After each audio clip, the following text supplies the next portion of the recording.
Bueno, estamos de vuelta en Propuesta Final. Vamos a conversar ahora con Monseñor Ramón Benito Ángeles Fernández, obispo auxiliar de la Arquidiócesis de Santo Domingo. Vamos a hablar de Navidad y de cómo vivir la Navidad desde el punto de vista cristiano, desde cómo la viviría Jesucristo, que debe ser lo normal, no como a veces la vivimos la mayoría.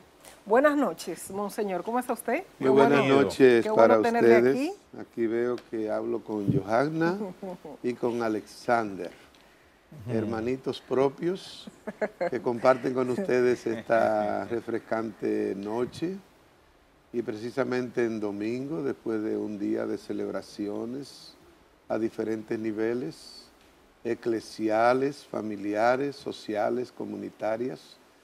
Y en este momento de reposo, muy oportuno y hasta pertinente, el hecho de compartir con ustedes este momento, que con mucho gusto he aceptado venir, y más cuando me plantean el tema de las Navidades, con una visión cristiana. Yo me atrevería, Johanna y Alexandra, a decir cómo deberíamos vivir las Navidades a nivel cristiano, a nivel humano y a nivel familiar. Sí. Porque precisamente una de las variables claves de la Navidad es la distorsión que tal vez en algunos momentos hemos caído de querer celebrar unas Navidades sin el invitado especial. El invitado especial de las Navidades es aquel que es el motivo, el camino y la meta.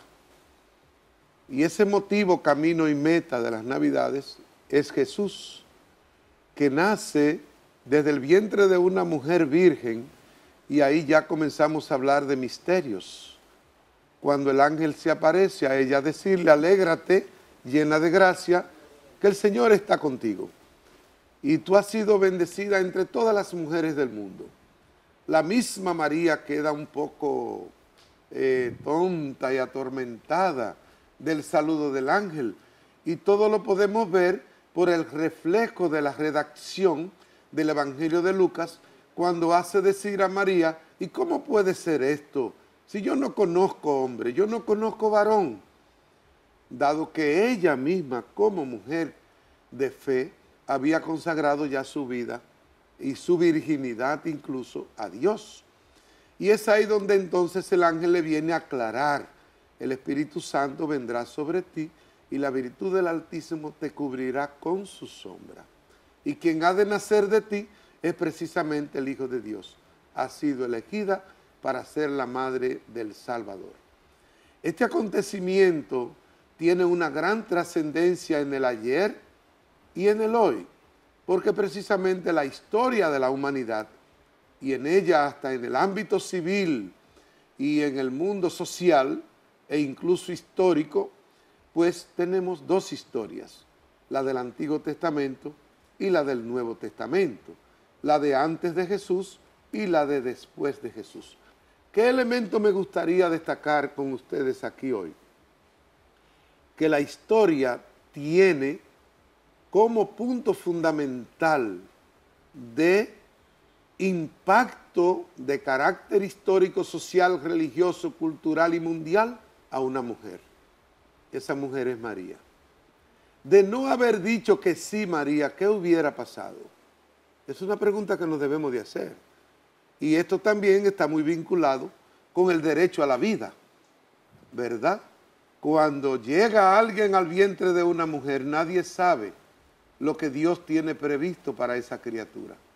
Y es por eso que aquí viene un punto que es muy actual en el tiempo moderno, y es el del respeto a la vida desde su concepción hasta su muerte final.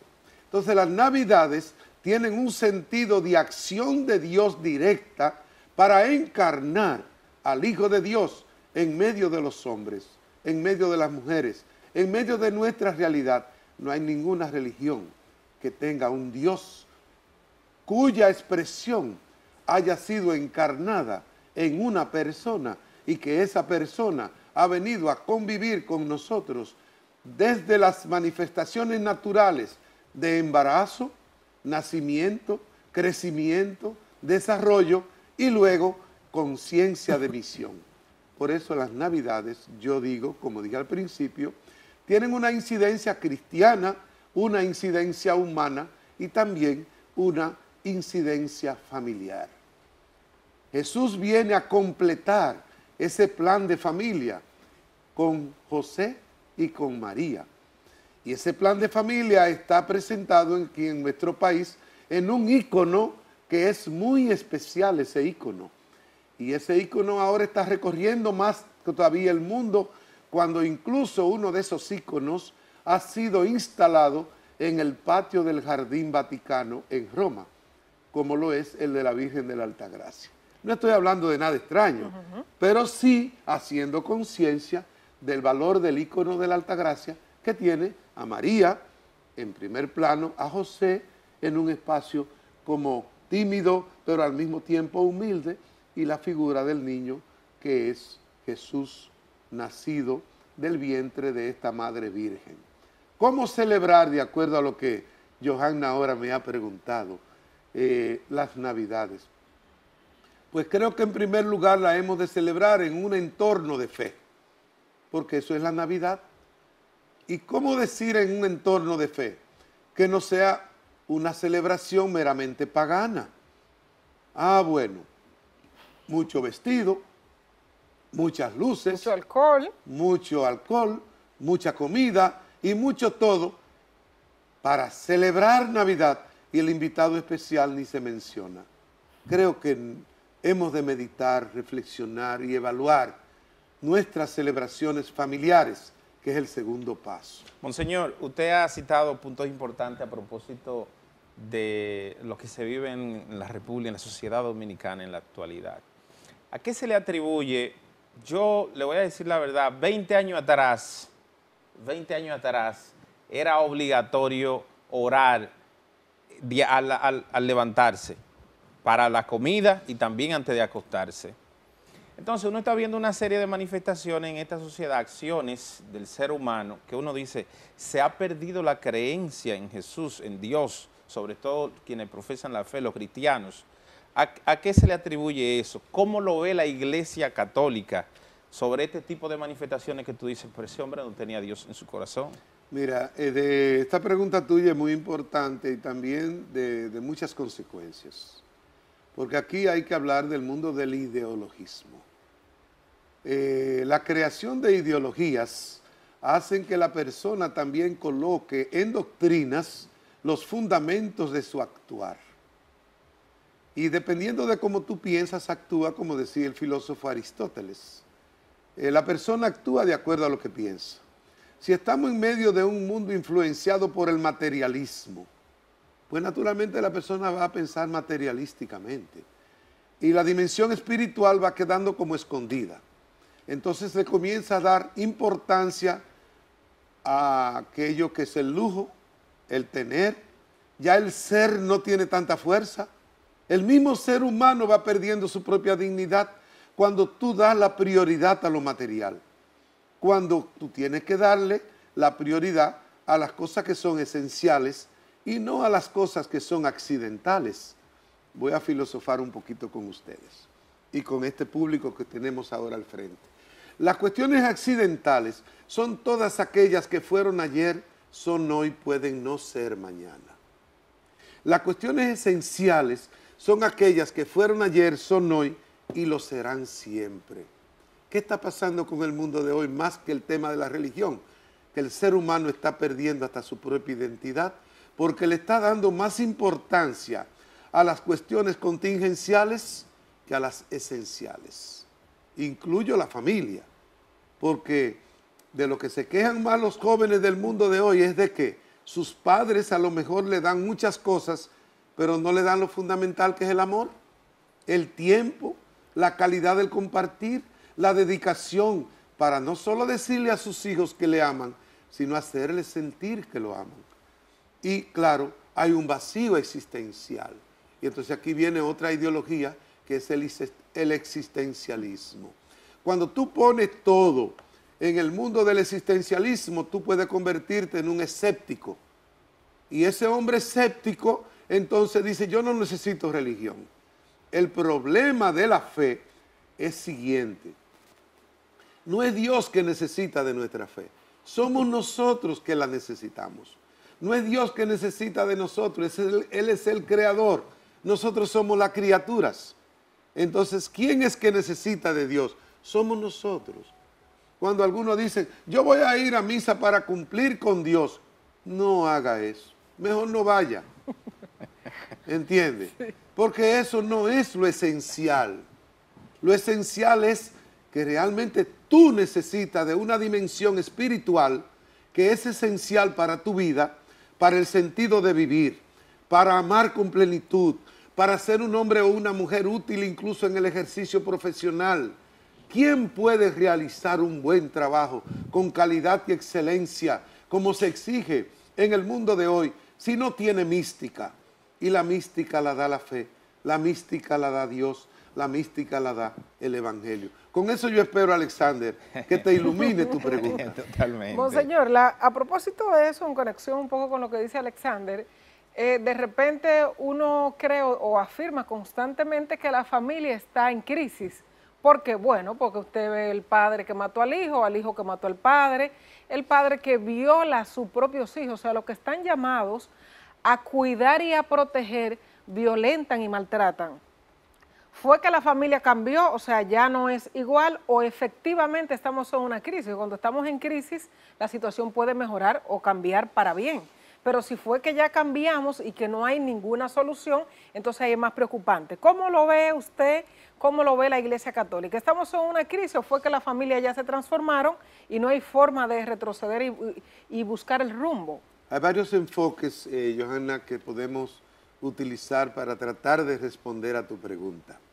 El primer enfoque va a ser las dimensiones de los cambios en el mundo de hoy. Realmente nosotros decimos, el mundo está cambiando y yo quisiera afirmar de otra manera, comprendamos que estamos en un cambio de época. Y son dos cosas diferentes. El cambio de época siempre va a venir a traer transformaciones que tienen que ver con lo humano, con lo social, con lo cultural, con lo político, y ahora tenemos que agregar obligatoriamente con el mundo tecnológico y todo lo que tiene que ver con el mundo de las comunicaciones. Esas transformaciones van trayendo también nuevas mentalidades y esas nuevas mentalidades van produciendo también nuevas actitudes y esas nuevas actitudes van produciendo nuevos tipos de comportamientos. Ahí yo tengo que decir, el problema no es que la familia esté en crisis, el problema es que el ser humano está en crisis. Y ese ser humano en crisis, entonces no logra colocarse en las dimensiones de los elementos esenciales que tiene que cuidar, proteger y defender, como es, por ejemplo, el respeto a la vida humana. Cuando se habla de la violencia contra la mujer, es un irrespeto contra la vida humana, es un irrespeto contra la mujer, es un irrespeto contra la moral de los niños, de los adolescentes y de los jóvenes. Ese irrespeto, entonces, en algunos momentos se convierte en violencia. Segundo enfoque, hay situaciones que podemos ver desde el ámbito de lo universal y desde el ámbito de lo general, de lo particular. Cuando hablamos de lo universal, podríamos decir, la familia sigue siempre siendo una necesidad humana, y es que nadie puede proceder para vivir si no proviene de una familia. Todos tenemos padre y madre, y si no tenemos nosotros el padre, tenemos la madre, pero siempre va a haber un amor del cual el ser humano necesita agarrarse, humanamente hablando. Claro, hay muchos vacíos, porque hoy día tenemos muchas madres solteras, con muchos niños criándolos, sin el amor, el cariño, la protección y el acompañamiento de sus padres. Y eso le hace falta al niño, y le va a hacer falta al adulto mañana, y lo va a reclamar. Queridos padres que no cuidan de sus hijos, se lo van a reclamar, y pídale a Dios que no sea de cualquier manera que se lo reclamen, porque tienen derecho a reclamar el amor de padre y de madre que no se le ha dado y que irresponsablemente no se le ha ofrecido a la criatura. Pues este es otro enfoque. Entonces, hay particularidades que se convierten en acciones nada deseables en el ámbito de la armonía social, de la armonía familiar y de la armonía humana, como son los actos de violencia. Y hoy día se sobredimensionan más porque también hay un conocimiento de todo lo que sucede al minuto. Comprendamos esto nosotros que estamos metidos en los medios de comunicación, que también ese es otro elemento que contribuye, porque a lo mejor antes pasaba algo en cualquier parte del mundo y nadie lo sabía, pero ya hoy día no puede pasar nada en ningún lugar que al instante no se llegue a saber. De modo que yo diría, a la familia sí se le ha tratado de crear una crisis, y es penoso decir que personas inteligentes estén tal vez pensando cómo organizarle crisis a la familia. La familia está compuesta por un hombre y una mujer y unos hijos. Eso es una familia. Como el matrimonio también es un hombre y una mujer y unos hijos. Entonces, en ese sentido, hay dimensiones ideológicas que hoy día están tratando de cambiar el concepto de familia. Pero yo voy a terminar con algo de lo de Alexander y lo de Johanna, uno y otro. Miren, en la familia que no se reza, no se puede esperar mucho. En la familia que no se dialoga, no se puede esperar mucho. En la familia en la que no hay unidad entre los miembros de ese hogar, tampoco se puede esperar mucho. Oración, diálogo y unidad son elementos esenciales hoy día para una vida familiar armónica. Y ojalá que estas Navidades sean una bonita oportunidad para que las familias se encuentren, para que las familias dialoguen, para que si incluso ha habido alguna dificultad durante el año o en el tiempo pasado, las familias tengan la oportunidad de darse un abrazo de paz, un abrazo de amor y verdaderamente poder decir Feliz Navidad. Monseñor, usted citaba de lo que le voy a preguntar ahora hace un instante, de cómo el existencialismo ha apartado a la persona de las religiones, para englobarlo a todas, y de la congregación. Ahora bien, hay una serie de hechos que se dan dentro de las religiones, y la Iglesia Católica no es la excepción, que tú dirías, caramba, pero ¿cómo voy a ir a la iglesia si está pasando esto? ¿Cómo aborda la Iglesia Católica ese punto y cómo dar a entender que no se puede enjuiciar a toda una religión, a todo un sector, a toda una congregación por el comportamiento de un humano, de un ser humano, de una persona? ¿Cómo lo aborda la Iglesia? Es muy buena tu pregunta, Alexandre, muy inteligente, muy apropiada y muy pertinente. Mira, aquí tenemos que caer en la cuenta de lo siguiente: cada ser humano, Dios lo ha creado libre. No importa en el grupo humano, o religioso, o cultural, o político, o económico que se encuentre. Toda persona goza de su libertad. Y en el gozo de su libertad, cada persona tiene que definir y hacer opción y decisión por ser una persona noble, ética, moral, creíble en las decisiones que ella hace. Naturalmente ningún ser humano puede vivir solo. Tiene que congregarse, con tu misma palabra, en algún grupo humano, religioso, cultural, político, económico, y con una creencia, vamos a decirlo así. Donde quiera que tú estés, va a tener seres humanos que por una parte son libres y por otra parte hay que reconocer que tienen limitaciones, tienen fallas, tienen pecados. Y por eso es que tenemos que cada vez que vamos a celebrar una misa decir, iniciemos esta celebración reconociendo que somos pecadores. Entonces el hecho de que sucedan situaciones nunca, jamás deseables en el ámbito de cualquier grupo humano religioso puede ser motivo ni justificación para entonces hacerle una acusación, ni a los que forman parte de ella, ni tampoco a la organización misma. En ese tenor, ¿cómo lo abordamos? Lo abordamos con lamento, con tristeza, lo abordamos con oración penitencial, lo abordamos también con exigencias disciplinarias, que las hay y se les aplican las disciplinas. Entonces, en ese tenor, la persona ha de tener madurez para en ningún momento declinar en su fe por el hecho de acciones indeseables de algunos de sus miembros. Usted está, monseñor, en la Vicaría Episcopal de Santo Domingo Este, una provincia con mucha pobreza Sí. y con muchas dificultades, de todas las que hemos hablado aquí anteriormente, que usted muy bien ha precisado. La Iglesia Católica ha sido, desde su fundación, acoge a los que llegan con lamentaciones, con precariedades, con necesidades, quizás muchas veces hasta primero que su familia principal y de origen, muchas veces tienen más cercano a su sacerdote, a su diácono, tienen quizás a la iglesia más cercana que muchas de sus propias familias. ¿Qué ha hecho usted en el tiempo que tiene allá para, qué sé yo, a veces llegan jóvenes buscando hasta que le busquen un trabajo, que le busquen un empleo? Son muchas, las necesidades de la comunidad. ¿Qué ha hecho usted desde la Vicaría Episcopal en Santo Domingo Este? El lunes pasado celebramos el primer aniversario de la Vicaría Episcopal Santo Domingo Este. Y yo les decía que no quería darle informes de lo que se ha logrado en este primer año, sino que fuera el pueblo que diera el testimonio. Y precisamente hablaron autoridades civiles, hablaron diáconos, hablaron sacerdotes y hablaron también muchos laicos sobre la experiencia de este primer año.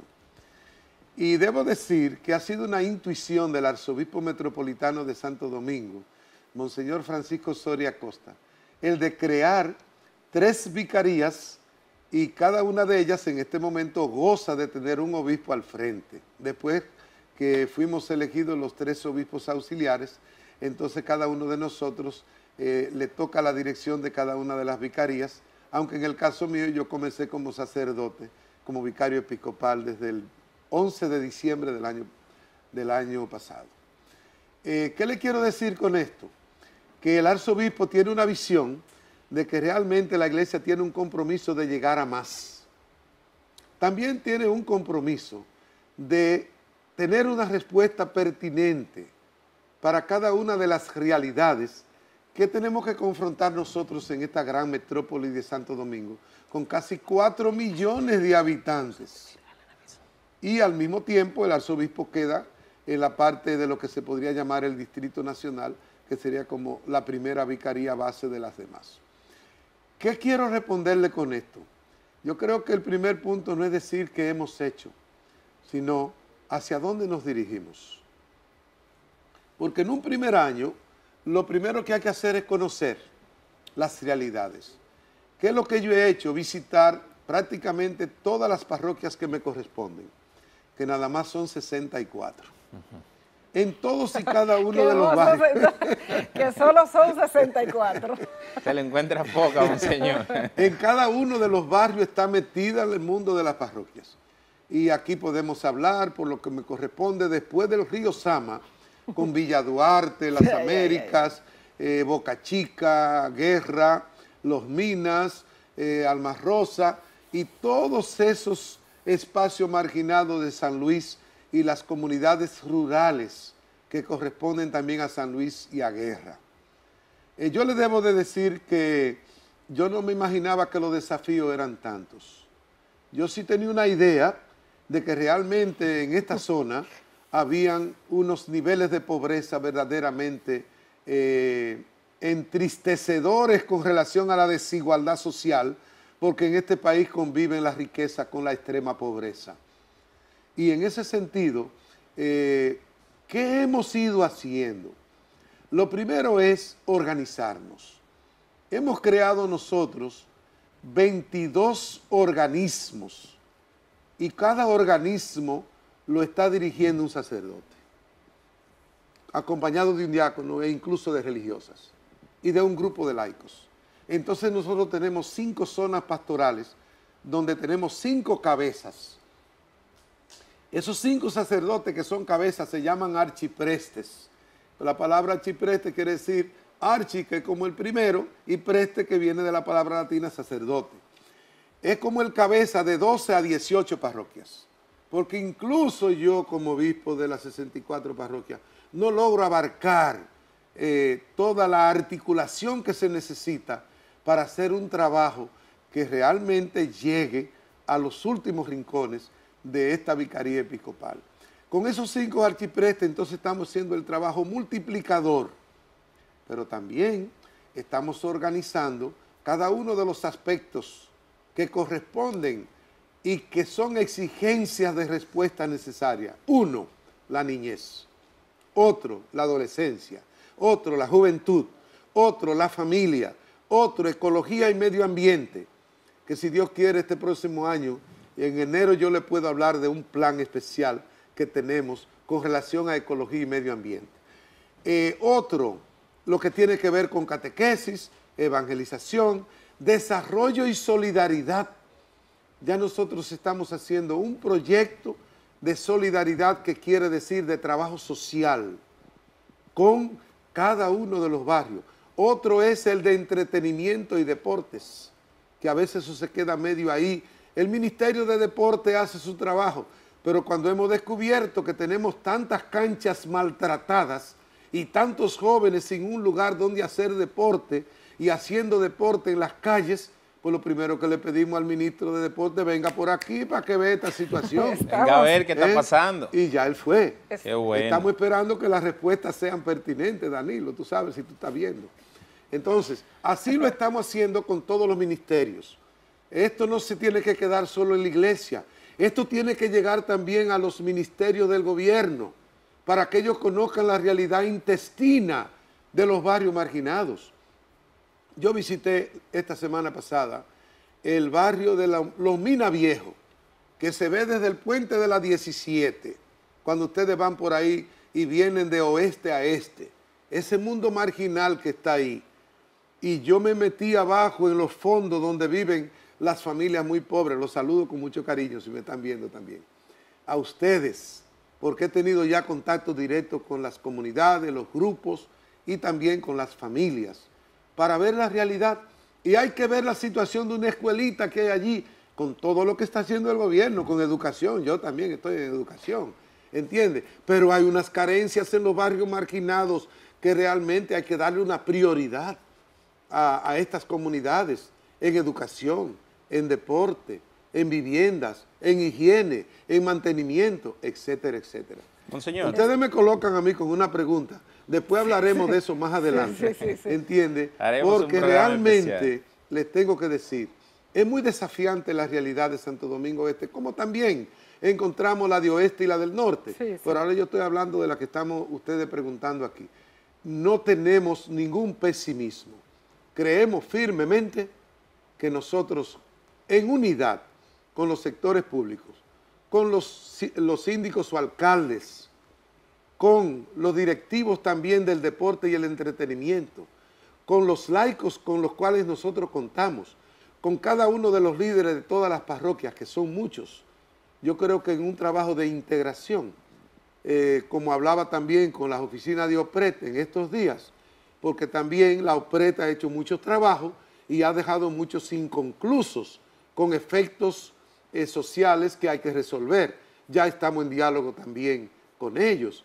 Es decir, que yo creo que con el diálogo, la unidad de todos los sectores y un sentido de responsabilidad solidaria, iglesia, pueblo, Estado, comunidad y organizaciones no gubernamentales, podemos llegar a hacer un trabajo integrado de significativos efectos para el bien y el desarrollo humano de todos los que viven en esta zona. Monseñor, estamos arribando a la parte final de la entrevista y me gustaría Sí, saber porque su me dijeron opinión unos minutitos. de los Sí. siguientes. Pero Bueno, y lo que pasa es que faltan temas. Con usted, Usted sabe de hay- comunicación, hay que- señor. hay que conversar. Mire, usted hablaba hace un momento de la desigualdad que existe entre ricos y pobres. ¿Cómo debe ser abordada según su visión brevemente?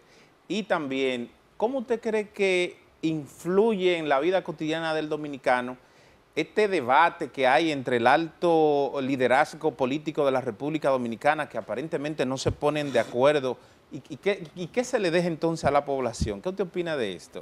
Bueno, hay que abrirle paso a la discusión democrática. Esas discusiones son interesantes. El ámbito político tiene sus dimensiones particulares. Está cargada de hombres y mujeres que quieren hacer el bien, pero también tienen sus intereses particulares. Entonces, vamos a partir del primero, que es el objetivo sano, es el objetivo ideal de la política, que es, quieren hacer el bien. Entonces, es imposible hacer el bien en la desintegración. Es imposible hacer el bien en la desunión. Es imposible hacer el bien en la incomprensión. Entonces, ¿el llamado cuál es? Diálogo. Vamos a ponernos de acuerdo. Todos queremos hacer el bien. Entonces, vamos a trabajar unidos. Vamos a trabajar sin ideologizar el servicio.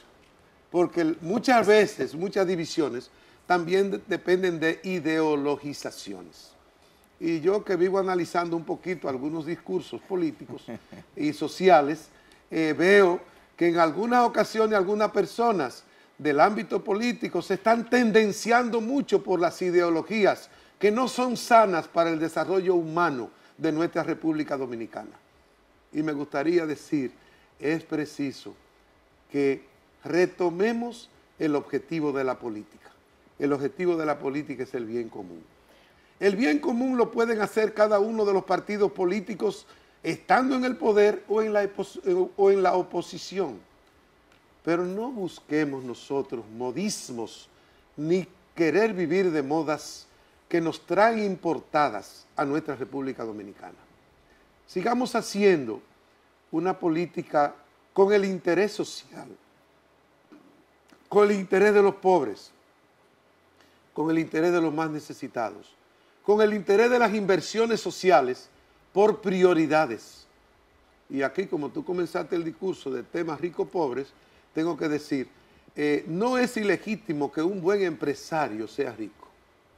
No, eso es legítimo, siempre y cuando esas riquezas sean adquiridas realmente en el ámbito de su sudor y de su trabajo, y en el que se incluyan las familias y también sus coetáneos. Eso es legítimo, pero es tan legítimo el adquirir riquezas como el también tener conciencia de que hay que distribuirla.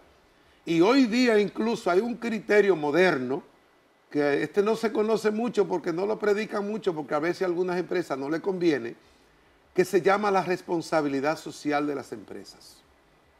Todas las empresas han de tener 1% dedicado a la responsabilidad social, que incluso en el mundo de las evaluaciones internacionales hoy forman parte de los estándares de calidad.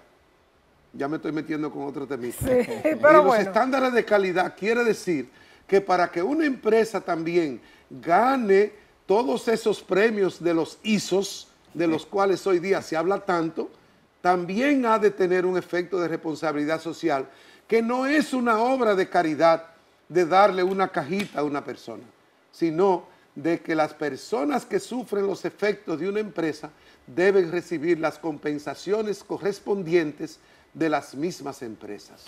Bueno, en un por ciento que debe ser definido en el presupuesto igual que el que se prepara para la nómina de una empresa. Bueno, y eso que nos falta, eran 15 minutos de entrevistas.